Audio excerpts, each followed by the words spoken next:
നമ്മുടെ രാജ്യത്തെ തിരഞ്ഞെടുപ്പിൻ്റെ അവസ്ഥ എന്താണ്? വലിയ രീതിയിലുള്ള സംശയങ്ങളാണ് രാജ്യത്തെ തിരഞ്ഞെടുപ്പുമായി ബന്ധപ്പെട്ട് ഉയർന്നു വരുന്നുള്ളത്. വോട്ട് മിഷനുകളിൽ അട്ടിമറി നടത്താൻ സാധ്യതയുണ്ട് എന്ന് സാങ്കേതിക വിദഗ്ധന്മാർ ഉറച്ച സ്വരത്തിൽ പറയുമ്പോൾ പോലും തിരഞ്ഞെടുപ്പ് കമ്മീഷൻ വ്യക്തമായ പ്രതികരണവുമായി രംഗത്ത് വരുന്നില്ല. രാജ്യത്തെ ചില മണ്ഡലങ്ങളിൽ പോൾ ചെയ്ത വോട്ടും എണ്ണിയ വോട്ടും തമ്മിൽ വ്യത്യാസമുണ്ട് എന്ന് ചില ദേശീയ മാധ്യമങ്ങൾ തെളിവുകളടക്കം തിരഞ്ഞെടുപ്പ് കമ്മീഷന് നൽകിയിട്ട് പോലും വ്യക്തമായി പ്രതികരിക്കാൻ തിരഞ്ഞെടുപ്പ് കമ്മീഷൻ മുന്നോട്ട് വന്നിട്ടില്ല. അങ്ങനെ ഒരുപാട് ആരോപണങ്ങൾ രാജ്യത്തെ തിരഞ്ഞെടുപ്പ് കമ്മീഷൻ നേരിട്ടുകൊണ്ടിരിക്കുകയാണ്. എന്തിനു വേണം പറയാൻ?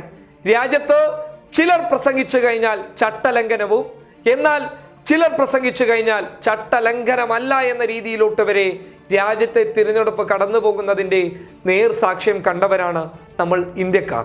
അങ്ങനെ രാജ്യത്തെ തിരഞ്ഞെടുപ്പിൻ്റെ സുതാര്യതയിൽ പൊതുജനങ്ങൾ വിശ്വാസമില്ല എന്ന രീതിയിൽ മുന്നോട്ട് വരുമ്പോൾ പോലും തിരഞ്ഞെടുപ്പ് കമ്മീഷൻ വ്യക്തമായ മൗനത്തിലാണ്. അങ്ങനെ ഇരിക്കുന്ന സാഹചര്യത്തിലാണ് ഹരിയാനയിലെ അസന്ത് മണ്ഡലത്തിലെ BJP സ്ഥാനാർത്ഥിയായിട്ടുള്ള ബക്ഷിക് വിർക്ക് കൃത്യമായ രീതിയിലുള്ള ഒരു പ്രഖ്യാപനം നടത്തുന്നത്. ഹരിയാനയിൽ നിയമസഭാ തിരഞ്ഞെടുപ്പ് വരാൻ വേണ്ടി പോവുകയാണ്. നിയമസഭാ തിരഞ്ഞെടുപ്പിൽ BJPക്ക് വലിയ ഭൂരിപക്ഷം ഉണ്ടാകുമെന്ന് എല്ലാ സർവേകളും തുറന്നു പറഞ്ഞിട്ടുണ്ട്. പക്ഷേ അതിനിടയിൽ ബക്ഷിക് വിർക്ക് നടത്തിയ ഒരു പ്രസംഗത്തിന്റെ ദൃശ്യം പുറത്തു വന്നു. ഇത് വലിയ രീതിയിൽ വൈറലാവുകയും ചെയ്തു. ഈ പ്രസംഗത്തിൽ BJP സ്ഥാനാർത്ഥിയായിട്ടുള്ള ബക്ഷിക് വിർക്ക് പറയുന്നത് ഇങ്ങനെയാണ്: ഞങ്ങൾ വോട്ടിംഗ് മിഷനുകളിൽ കൃത്രിമം നടത്തിയിരിക്കുകയാണ്. BJP സ്ഥാനാർത്ഥിയുടെ ചിഹ്നത്തിന് നേരെ വോട്ട് ചെയ്താൽ അത് ഞങ്ങൾക്ക് എന്തായാലും വരും. അത് മാത്രമല്ല, മറ്റുള്ള പാർട്ടികളുടെ ചിഹ്നത്തിലോട്ട് നിങ്ങൾ ആര് വോട്ട് ചെയ്തു കഴിഞ്ഞാലും അത് ഞങ്ങൾക്ക് വരിക തന്നെ ചെയ്യും.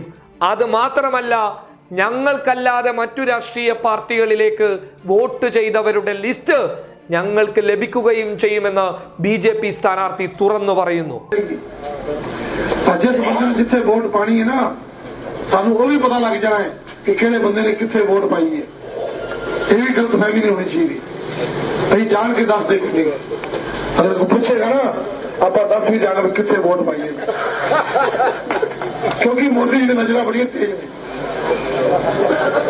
ਮਨੋਹਰ ਲਾਲ ਦੀ ਨਜ਼ਰਾਂ ਬੜੀਆਂ ਤੇਜ਼ ਨੇ। ਅੱਜ ਵੋਟ ਜਿੱਥੇ ਮਰਜ਼ੀ ਪਾ ਲੈ ਨਿਕਲਣੀ ਬੰਦ ਦੀ।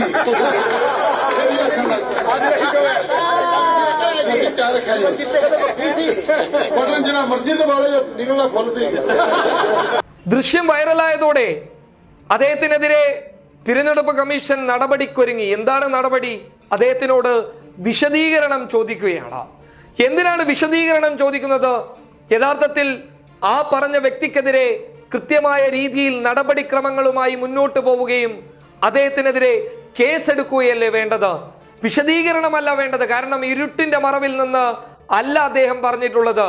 ഒരു ദൃശ്യം അദ്ദേഹത്തിനെതിരെ തെളിവായിട്ടുണ്ട്. ആ ദൃശ്യത്തിൽ വോട്ടിംഗ് മിഷൻ അട്ടിമറി നടത്തുമെന്ന് അദ്ദേഹം തുറന്നു പറയുമ്പോൾ പോലും എന്തിനാണ് ഇത്തരത്തിലുള്ള നീക്കം രാജ്യത്തെ തിരഞ്ഞെടുപ്പ് കമ്മീഷൻ നടത്തുന്നുള്ളത്? ഇങ്ങനെ രാജ്യത്തെ ഉത്തരേന്ത്യകളിൽ ഇത്തരത്തിലുള്ള വോട്ടിംഗ് മിഷൻ അട്ടിമറി നടത്താൻ തങ്ങളെ കൊണ്ട് സാധിക്കുമെന്ന് BJP പരസ്യമായി തുറന്ന് സമ്മതിക്കുമ്പോൾ എങ്ങനെയാണ് രാജ്യത്തെ ജനാധിപത്യ സംവിധാനത്തിൻ്റെ നെടും തൂണായിട്ടുള്ള തിരഞ്ഞെടുപ്പിൽ നമ്മളൊക്കെ വിശ്വസിക്കുന്നത്? News desk public Kerala.